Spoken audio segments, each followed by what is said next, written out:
Bien-aimés dans le Seigneur, je vous salue. Vous savez que depuis un certain moment, nous n'arrivons pas à nous retrouver à l'église pour échanger, pour louer, pour adorer le Seigneur. Et puisque cette pandémie du coronavirus continue et que les églises continuent d'être aussi fermées, nous avons jugé bon de vous joindre à travers cette vidéo, afin qu'ensemble nous puissions partager la parole de Dieu. Le passage que je vous propose aujourd'hui se trouve dans la Genèse, au chapitre 13, du verset 10 au verset 13. Et là, je voudrais que nous nous penchions sur un thème que j'ai intitulé « La convoitise et ses conséquences ». Passons à la lecture. Comme je l'ai dit, Genèse chapitre 13, verset 10 à 13. Lot leva les yeux et vit toute la plaine du Jourdain qui était entièrement arrosée. Avant que l'Éternel ait détruit Sodome et Gomorrhe, c'était jusqu'à soir comme un jardin de l'Éternel, comme le pays d'Égypte. Lot choisit pour lui toute la plaine du Jourdain et il s'avança vers l'Orient. C'est ainsi qu'ils se séparèrent l'un de l'autre. Abraham habita dans le pays de Canaan et Lot habita dans les villes de la plaine et dressa ses tentes jusqu'à Sodome. Les gens de Sodome étaient méchants et de grands pécheurs contre l'Éternel. Ici s'arrête la lecture. Nous voyons dans ce texte deux personnages principaux, Abraham et son neveu Lot. Qu'il vous souvienne que le patriarche Abraham avait reçu l'appel de Dieu de quitter sa patrie, sa famille, pour aller dans la terre promise, Canaan. Et donc avant que son nom ne soit changé, il s'appelait Abraham. Et c'est pourquoi dans la lecture, vous allez le remarquer, c'est Abraham au lieu de Abraham.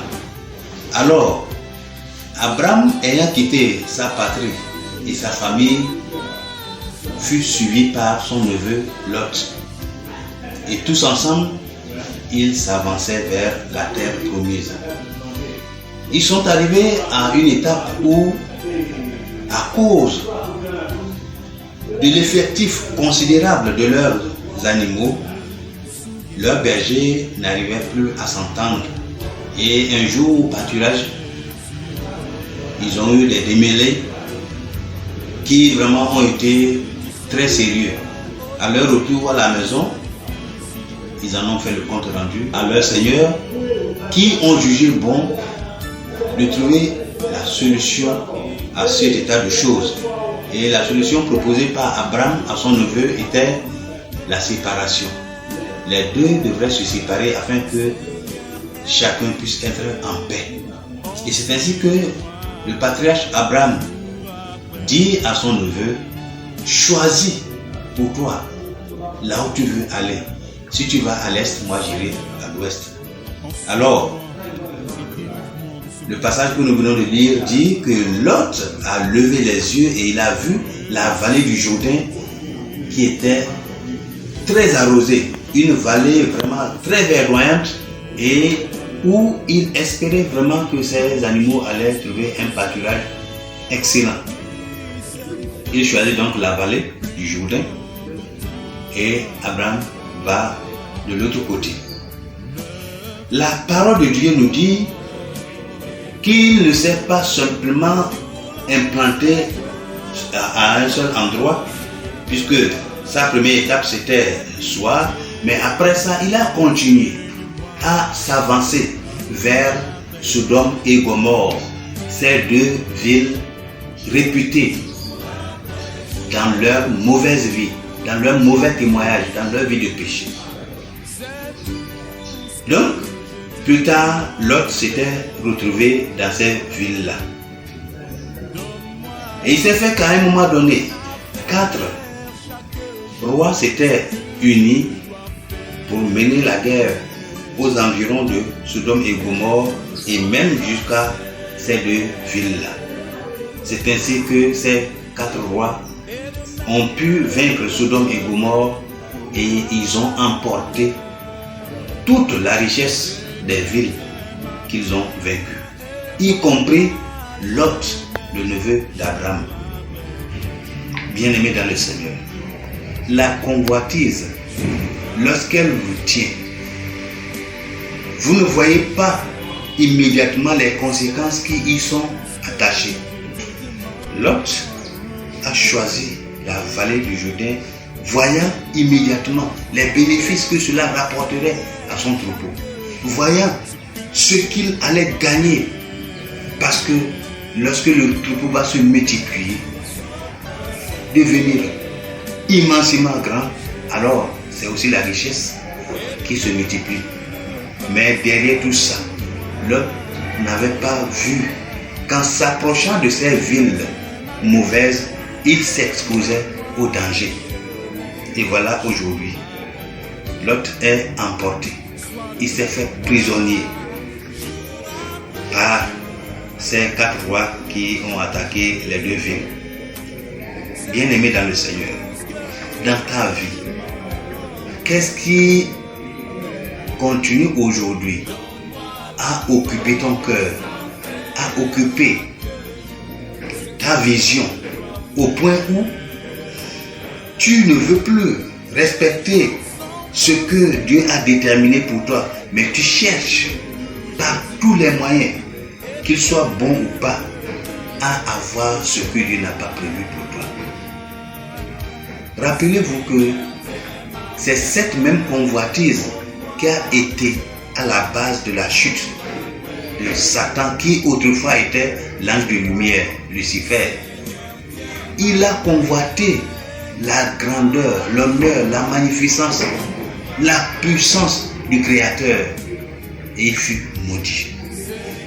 Ève a été séduite parce qu'elle voulait aussi atteindre le degré que Dieu ne lui a pas destiné. Et vous savez ce que ça a donné comme résultat.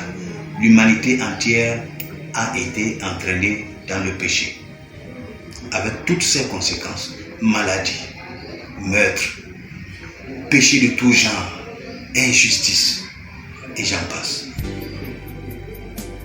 Aujourd'hui, certainement, certains d'entre vous sont en train d'envisager des postes qui ne leur sont pas destinés, des activités qui ne leur sont pas destinées, des honneurs qui ne leur sont pas destinés, sans calculer le danger auquel ils s'exposent.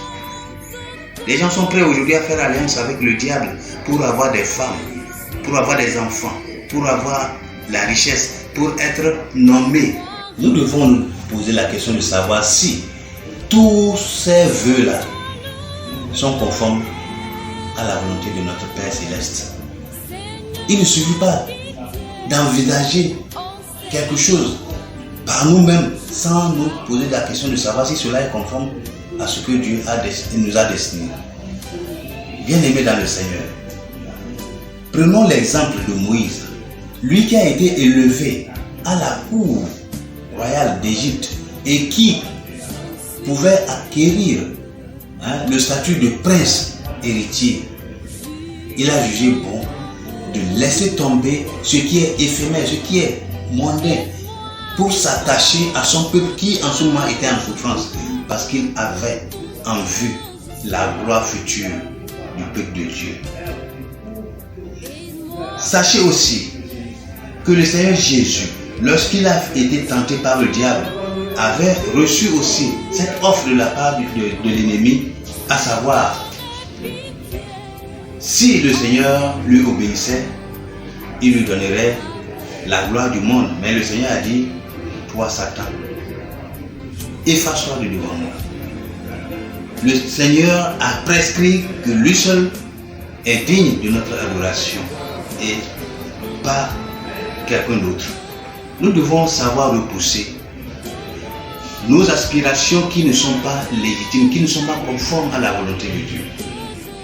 Pour s'être laissé aller par sa convoitise, Le roi Salomon a mal terminé. Il a amassé des femmes comme il voulait. Mais la Bible nous dit que dans ces derniers jours, ces femmes ont entraîné son cœur vers l'adoration des idoles. Il a mal terminé. Qu'est-ce qui est l'objet de ta convoitise aujourd'hui? La richesse, l'honneur, la gloire. Cherche à voir ce qui se cache derrière tout ça. Mais si c'est le Seigneur qui t'a destiné à tout ceci, alors tu réussiras et la paix sera avec toi. Autrement, tu t'exposes au danger. Et tu n'auras même pas la chance d'être secouru comme l'autre l'a été par son oncle. C'est pourquoi, en ce moment, je voudrais attirer ton attention, toi qui m'écoutes. Demande-toi si toujours ce que tu veux faire, si toujours ce que tu envisages, ce que tu poursuis est conforme à la volonté de Dieu. Autrement, laisse les autres le faire et toi, occupe-toi de ce que Dieu t'a donné à faire. Et c'est là que tu réussiras. Bien-aimé dans le Seigneur, sans trop abuser de votre temps, voilà le peu que j'ai à partager avec vous. Et que le Saint-Esprit termine l'explication qu'il veut dans votre cœur et qu'il vous édifie. Que le Seigneur vous bénisse. Amen.